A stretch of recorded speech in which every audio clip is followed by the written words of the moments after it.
Hello, this is your own very Eva for Christ.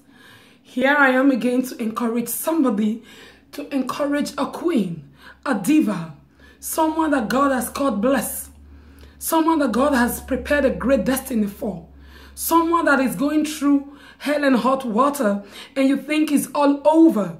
I am here right in your face today to empower, to encourage, and to remind you that this season right now in your life is for a reason. The season is for a reason. Listen, girl, I don't care whatever it is that you're going through right now. This is the reason why we are doing this women empowerment. I want to talk about a topic, something that I titled, is a setup. Is a setup for a comeback. God is not stupid, darling. Just like you will not allow your own newborn baby, you will not give, oh no, let me say it like this. A child of 5 or 10 years old, as much as you love that child, you will not give that child your car key and say, oh, I'm trying to display love. I own it all. I have a house, I have cars, and so I love my child, my boy of 10 years too much. I want to give him everything. And he's crying, Mommy, I want to drive your car, I want to drive your car. And you give that child your car key to go and kill himself. You know that a child of 10 years old cannot drive. So you won't do that, will you? So why should we think that God will just run off and just answer to our every nagging and complaining? Just because he's a loving father, he ought to do everything for us. Listen, darling, I'm here to encourage you today. Whatever it is that you're going through is a setup. Is a setup by God to prepare you for where you're going. Once again, I'm not talking to you from what I read. I'm not telling you something that I heard from somebody. I'm not preaching somebody else's message. I don't know it all. But I'm telling you my own testimony. That is the reason why God has laid it in my heart to do this. I'm telling you my own testimony. God will not release you into something you're not prepared for. It doesn't matter how long you cry, how long you whip, how long you nag. Listen, by the time you're done whipping and nagging and crying, you're going to wake up to the reality. No physical teacher will just allow you, a lecturer, allow you to just go straight up to the next class without you sitting for the class, taking the lesson, and then you pass your exams before you will go to the next class. If you refuse, failure to do that, and you just come up in his face and say, oh, you know what? It's time for promotion. I need to get to the next class. When you've not taken the class. When you've not taken any exam. You've not done any exam to prove that, oh, I can be able to handle this next level. And you expect him to just take you over, allow you cross over. It's not going to happen. So if you think that a physical teacher, a natural man will not do that, why will you think that God will open that door or give you that opportunity or bless you with that thing that you're asking God for when you yourself know that you're not ready? And even if you think that you're ready, God knows exactly where he's bringing you to. He knows that you're not ready. So he's not going to bring you there so you make a mess and a blunder of everything. So he prepares us for the next level. He will use anything and everything to get you ready for the next level. I went through a season in my life. I said to my mom, I said, Mom, I can't do this. I can't. I will not. And she said to me, you're not ready for the next level. If you refuse to take this class, she said to me, you're not going to pray this out. It's not everything you pray out, darling. Don't let people fool you. Stop sending money to the east, to the west, to the north, and telling people to pray for you. Men like you, darling. It's a season in your life, and you have to carry that cross, girl. My mom said to me, darling, I'm not going to pray this out.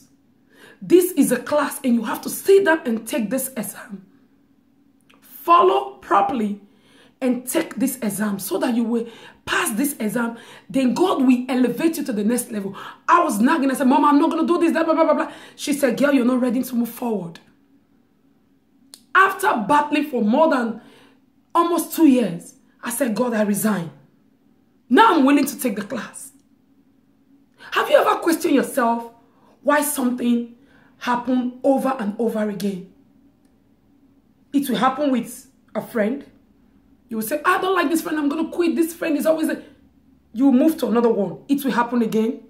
Or you will marry one, it will happen again. Or if that thing does not come through your sibling, it will come through your neighbor. There's always one thing that remains constant. It's like you're circling around a mountain. And every time you find yourself in the same spot, it's not about them, darling. God is using everything around you to bring you to a place where he can prepare you for where he's taking you to. He's just using them to bring out that thing inside of you so that you can get prepared. So if you refuse to take the class here with Mr. B, you're going to take the class with Mr. C. If you refuse to take the class with Mr. C, trust me, darling, you're going to take the class with Mr. Z. Just keep going over and over again. He's not going to let you cross over without you taking that exams. You need to sit for the class, girl. I know it's difficult. I know it's hard. Sometimes it's unbearable. I know what I'm talking about. I've been there. I'm still there. Don't be fooled by my makeup, darling. That's why I can talk about this. I'm still there. But I understand right now that God is trying to cut, to remove, to shift, to erase everything that's going to stop me from entering the next level. Everything that's going to be a hindrance for where he's taking me to, because he knows exactly where he wants me to be at the end of the day. So he's preparing me. So this is what I said to a friend of mine. I said, listen, just imagine now that you board a plane with your lover and he promised everything. He promised to take you to the other side and life was just going to be rosy and everything. And then you step inside the plane and you were going to the other side. And at the end of the day, the plane got crashed. It wasn't his intention to allow the plane to crash, but he's human, for crying out loud. I'm using an example, just listen. Now the plane crashed, and unfortunately, you find yourself somewhere in the middle of nowhere, in an island, where they have snakes, where they have scorpions, there's no fire, no supermarket, nothing. And then you survived. Like, girl, you survived the crash. And then you come out. The first day you nag. Oh, because of you, we ended up here. You were supposed to do this. You were supposed to do that. The second day, you begin the same thing again. You were supposed to do, you were supposed, and where there, you have snakes crawling all around. Don't forget you have to eat. You have to think of how you're going to get water. You have to think of how you're going to survive the burning, scorching sun. You're still nagging after 1 week. Who's going to do that? You have to wake up and say, okay, it's time to nag, time to complain. It doesn't matter how we got here. We are here right now in the wilderness. So I'm going to do what I need to do for us to survive in this wilderness. You learn to unite because there's nobody there. You learn how to live with the snakes in the wilderness. You learn how to deal with scorpions in the wilderness. You don't have a choice, darling. You learn how to catch your own fish. I know you've been a princess. You don't know how to get things done yourself. But in the wilderness is another game. You learn how to fish. You learn how to hunt for animals so that you can be able to eat. You learn how to build a hut for yourself so that you will not die through the rain or the sun. You begin to learn how to live with all type of animals because you are in the wilderness. It's not time to complain because you're going to die. You're going to die. They have everything, like everything in the wilderness. You're going to keep complaining I don't think so. I think you're smarter than that. You're going to drop it and say, you know what? I got things to do right now. I'm in this wilderness right now. I got to make the best out of it. You begin to learn. You begin to train yourself. The Bible says, and David encouraged himself in the Lord. You don't wait for nobody to call you, because guess what? There's not even a phone for you to call right now. Anybody you call, nobody's coming to rescue you there. So you find yourself in the wilderness of life. I'm talking about the wilderness of life. Girl, it's not time to complain. It's not time to do the blame game. It's over. We're done. It's time to learn what it is that God wants you to learn in that wilderness. You become smarter. You become stronger, wiser, more aggressive in the wilderness.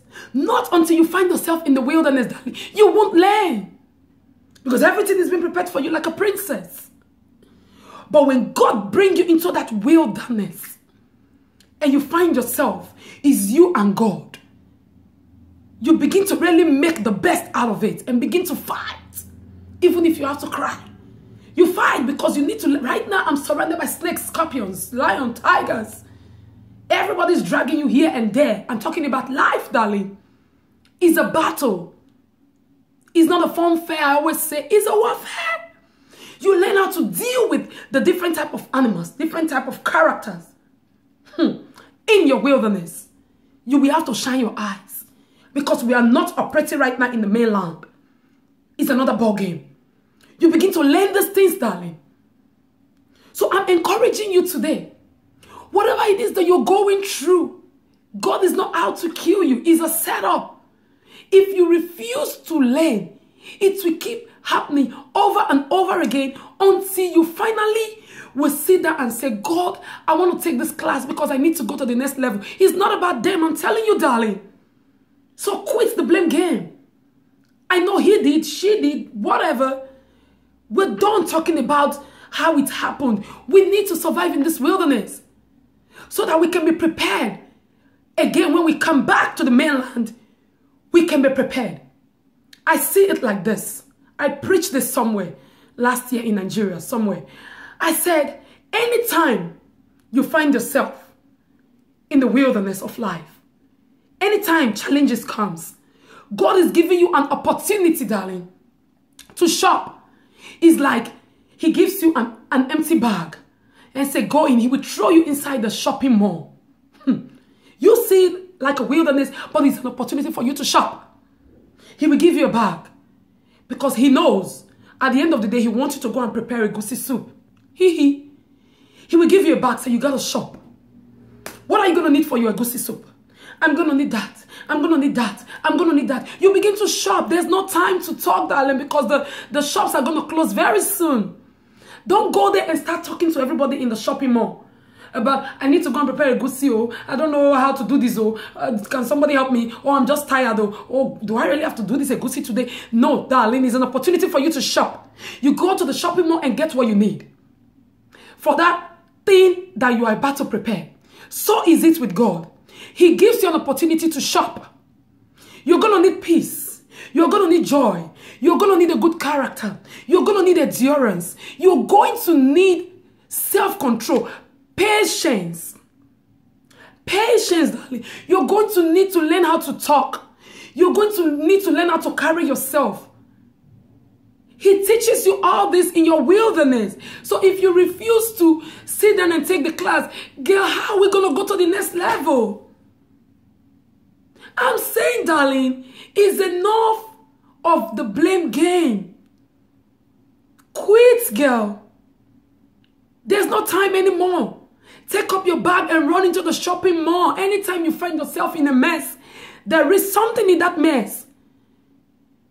It all works out for our good. God is about to do something in your life. He's building you. He's breaking you to bring something, to bet something huge out of you. He's not going to break you and leave you, darling. That's not the plan. It's a setup for a comeback. So whatever you think that's happening right now, whoever that God uses or the devil uses, I don't care. But at the end of the day, It's all going to work out for your good. Immediately you find yourself in a mess, you have to start digging and say, there's something. You have to dig and search beyond that thing that you're saying. Look for the positive thing out of that mess and say, oh, wait a minute. There should be something God wants me to learn from this. Everything that happens to me now in my life, I immediately take away my eyes from the negativity and think, wait a minute, but there's something God wants you to learn from this. Every disappointment, everything that happened, everything that didn't work out, I quickly find out, what is God saying? I find that there is always something to learn from every situation. God won't just allow it to happen. He's not stupid. I call him the master planner. He plans it and work it out in a way that it will suit his plan. But the thing I'm asking you today, darling, are you willing to drop the blame game? Forgive yourself. Forgive God. Forgive that person. Let it go. Forgive, darling. Without that, we ain't going nowhere. Forgive and start digging yourself in the Word of God. Digging yourself in the Word of God. Listen, Philippians 2:5. He said, listen to this, darling. Yes, Philippians 2, verse 5. He said, your attitude should be the same as that of Christ. Anytime something happens to you, put on Christ. Wake up that woman in you, that God woman in you. What will Christ do in this situation? God is trying to form you and make you to be Christ-like, darling. For the place that he's taking you, he's not going to let you cross over. Your attitude should be that of Christ in everything. Philippians 12:1 and 2. Let me read that. He said, therefore, I urge you, brothers, in view of God's mercy, to offer your bodies as living sacrifice, holy and pleasing to God. This is your spiritual act of worship. He said, do not conform any longer to the pattern of this world, but be transformed by the renewal of your mind. Then you will be able to test and approve what God's will is. His good, pleasing, and perfect will. Only then, darling. Only then. You got to be transformed here. Here, drop that mentality of a victim. You are a winner. You're a queen, girl. It doesn't matter the mess you've gone through. It doesn't matter what you're still going through right now. God is up to something. You got to put on your heels. Refuse to step down and lower yourself to stay a victim. Dust up yourself and get up, darling. Get up. Life is going. You can't keep doing this, girl. You can't keep playing the pity party. God did not answer. God refused to give me this child. God refused to give me this money. God refused to give me this contract. God is building you. If you refuse to learn what he wants you to learn through that situation, he's not out to punish you. If you refuse to learn, you will stay there and cry and watch life pass you by. Immediately you sit down for that class, I'm a living testimony. Humble yourself. Your beautiful self. I know you're cute, darling. But girl, we're in the wilderness. Humble your beautiful self. Calm down. Let God train you. Let him cut what needs to be cut. Train you. And get you prepared for the next class. He will hand it over to you. You will not allow your child of 10 years to drive off with your car, will you? So God is not going to release it unto you until you are prepared for it. So it's a time of preparation, darling. It's a time to get prepared for the next level. We can, yes, we will. But you got to be renewing your mind. Drop that victim mentality. You are a winner. And God is your friend. He's your partner. He's out to help you. Don't get it twisted. Don't let the devil fool you that you don't deserve it, that it's never going to happen. It will happen. But you got to position yourself and let God train you and prepare you for the next level so that you will enter with grand style. God will never do a business that will not favor him. He will not allow you to ruin it for him. So he prepares you for that which is about to come. I love you, darling. You're only here for Christ. Shalom. Stay blessed. You're a queen. You're a diva. Don't let nobody fool you. Don't let nobody tell you otherwise. You are a queen. Let's get prepared for this class so we can take the exam, so we can come out with flying colors. And then the world will see that of a truth. You've taken that class. You will come out wiser, stronger, better. In Christ. I really love you, darling. Until I come your way again. You're only here before Christ. I love you, darling. Once again, don't you forget that God is up to something. He's a setup. Stop settling. Stay calm and take this class. And life we open up for you. I love you. Bye. Shalom. Mwah.